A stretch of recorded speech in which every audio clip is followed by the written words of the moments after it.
दोस्तों, नाग नागिन के हवाले से ये कहा जाता है कि इन दोनों का प्यार अटूट होता है। दोस्तों, यूपी के गांव में जब इच्छाधारी नागिन ने दिया एक बच्चे को जन्म, परंतु गांव वालों की इस गलती पर इच्छाधारी नागिन ने जो किया, देखकर सभी गांव वालों के पैरों तले जमीन खिसक गई थी। ऐसी घटना आपने यकीनन पहले कभी सुनी नहीं होगी, जिस घटना के बारे में आज हम बताने वाले हैं। लेकिन उससे पहले हम आपको नागमणि के बारे में थोड़ा बता देते हैं। दोस्तों, नागमणि की रोशनी बहुत ही ज़्यादा तेज़ होती है और इसका प्रकाश कई किलोमीटर दूर से भी आसानी से दिख सकता है। परंतु दोस्तों, एक इच्छाधारी नागिन अपने नागमणि को हमेशा लोगों की नज़रों से छुपा कर रखती है, लेकिन जब कोई उससे उसकी नागमणि को छीन लेता है तो नागिन का गुस्सा सातवें आसमान पर होता है।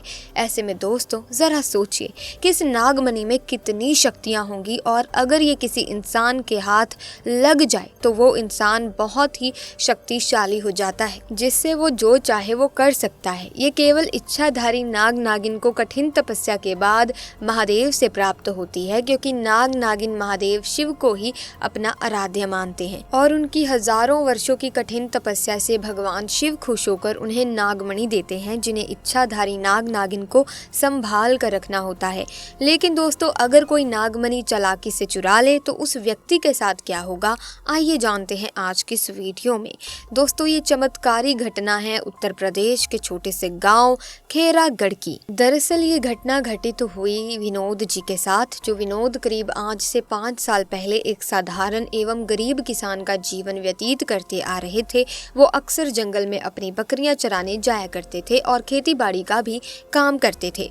एक दिन बकरी चराते चराते वो जंगल के थोड़ा और अंदर निकल गए। उसी जंगल में एक इच्छाधारी नागिन अपने नाग के साथ एक विशाल पेड़ के पास रहा करती थी। वो नागिन गर्भवती थी। शाम का वक्त था और विनोद जब उस पेड़ के पास से गुजरा तो उसे वहां एक तेज चमकती चीज दिखाई दी, परंतु साथ ही वो दोनों नाग नागिन भी वहीं थे। उन्हें देख वो थोड़ा सा डर गया और तुरंत ही वहां से जल्दी से घर की ओर भागा।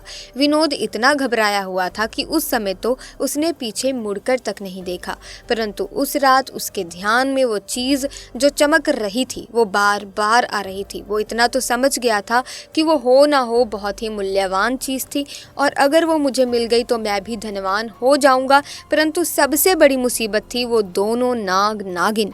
अगले दिन वो वापस जंगल उसी पेड़ वाले स्थान पर गया और कुछ दूर खड़े रहकर छिपकर उस पेड़ के पास रह रहे नाग नागिन को देखने लगा।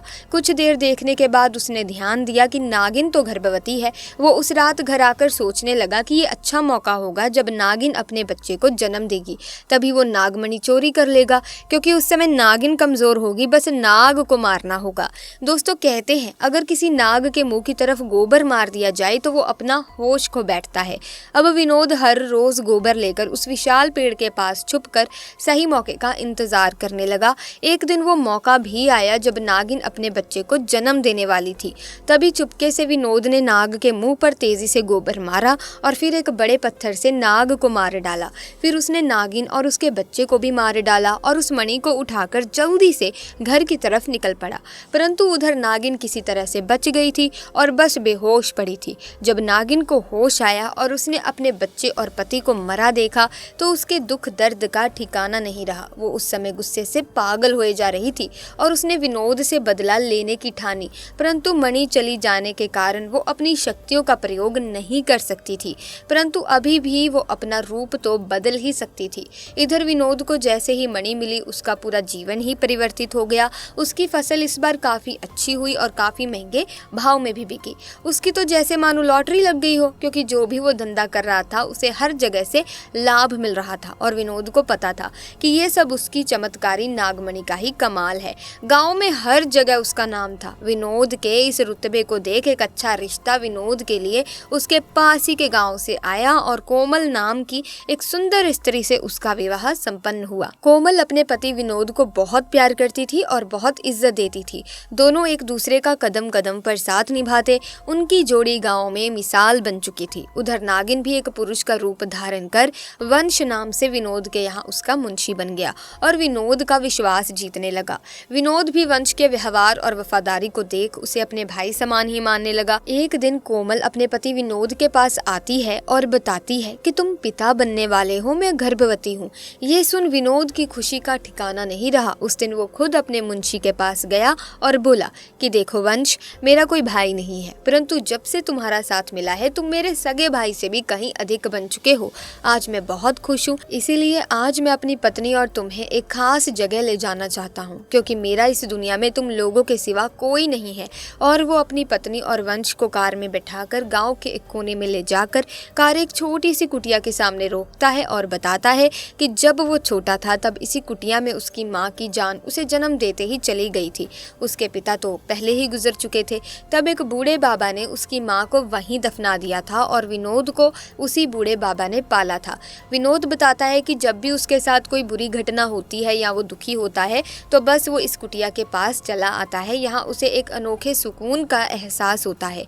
विनोद आगे बताता है कि आज तुम दोनों को मैं इसीलिए यहाँ लाया हूँ क्योंकि तुम दोनों अब मेरी जिंदगी का एक अहम हिस्सा बन चुके हो। दोस्तों, ये सुन सभी की आंखों में पानी भर आता है। कुछ देर रुकने के बाद जब वे वापस पहाड़ी से होते हुए घर को जाते हैं तो अचानक उनकी गाड़ी पहाड़ी पर एक बड़े पत्थर से टकराती है और गाड़ी को जोर का झटका लगता है, जिसके कारण विनोद तो कार में ही फंसा रहता है, परंतु उसकी पत्नी कोमल पहाड़ से नीचे गिर एक पेड़ पर अटक जाती है और उस पेड़ के ठीक नीचे ही बहुत गहरी खाई थी। दोस्तों, वो रात कार्तिक पूर्णिमा की ही थी। वंश अपनी शक्तियां पाकर पुनः नागिन रूप धारण कर लेता है। विनोद वंश को देखकर चौंक जाता है क्योंकि वंश अब नागिन में पुनः बदल गया था। वो नागिन विनोद को बताती है कि कैसे ठीक इसी तरह वो भी इस स्थिति में फंसी थी जब विनोद ने उसका पूरा घर संसार लूट लिया था, उसके पति और बच्चे को मारकर। और आज मेरे पास बदला लेने का एक अच्छा मौका है। विनोद घायल गाड़ी में फंसा हुआ था और रो रो कर नागिन को बोलता है कि भले मेरी जान ले लो परंतु मेरी पत्नी गर्भवती है, उसे छोड़ दो। परंतु तभी उस नागिन को अपनी वही स्थिति याद आती है कि क्या होता है जब कोई अपना छिन जाता है। ये जिंदगी का सबसे बड़ा दुख होता है। नागिन ने विनोद का उसकी पत्नी के प्रति सच्चा प्यार देख उसे माफ कर दिया और कोमल को उस पेड़ से निकाल बचा लिया तथा दोनों को हॉस्पिटल छोड़ खुद वापस जंगल में उसी विशाल पेड़ के पास चली गई। जब विनोद हॉस्पिटल से स्वस्थ होकर अपनी पत्नी के साथ घर वापस लौटा तो उसे अपनी गलती का एहसास हुआ और उसने जाना कि उसने कितनी बड़ी गलती करी है। वो नागमणि को लेकर उसी विशाल पेड़ के पास आ गया और उस पेड़ के पास उस नागमणि को रख फूट फूट कर रोने लगा और शाम को घर वापस आ गया। दोस्तों, कभी कभी इंसान लालच में इतनी बड़ी गलती कर बैठता है कि फिर उस गलती को कभी ठीक किया ही नहीं जा सकता और बस अंत में पछतावा ही रह जाता है। मुझे पूरी उम्मीद है कि आपको ये घटना जानकर बहुत ही हैरानी हुई होगी, क्योंकि दोस्तों कभी भी सांप और नाग नागिन को मारना नहीं चाहिए। इन्हें मारने से पहले आपको 100-200 बार सोच लेना चाहिए, क्योंकि एक तो आपको पाप लगता है जीव हत्या का, और साथ ही साथ दोस्तों आपकी जो कुंडली होती है, अगर आप किसी सांप को मारते हैं तो उसमें काल सर्प नामक योग बन जाता है, जिसकी वजह से जीवन में मुश्किलें उत्पन्न होना शुरू हो जाती हैं। तो प्यारे दोस्तों, आप कभी भी सांप या नाग नागिन को ना मारें। इसी के साथ अगर वीडियो आपको अच्छी लगी है तो आप इस वीडियो को लाइक करें, शेयर करें। इसी तरह की वीडियोस को और देखना चाहते हैं तो चैनल को सब्सक्राइब करके बेल आइकन को जरूर प्रेस करें ताकि आने वाली नई वीडियोस की अपडेट आपको मिलती रहे। और इसी के साथ अगर आप भी भगवान शिव के भक्त हैं तो कमेंट्स में हर हर महादेव जरूर लिखें। आपका बहुत बहुत धन्यवाद।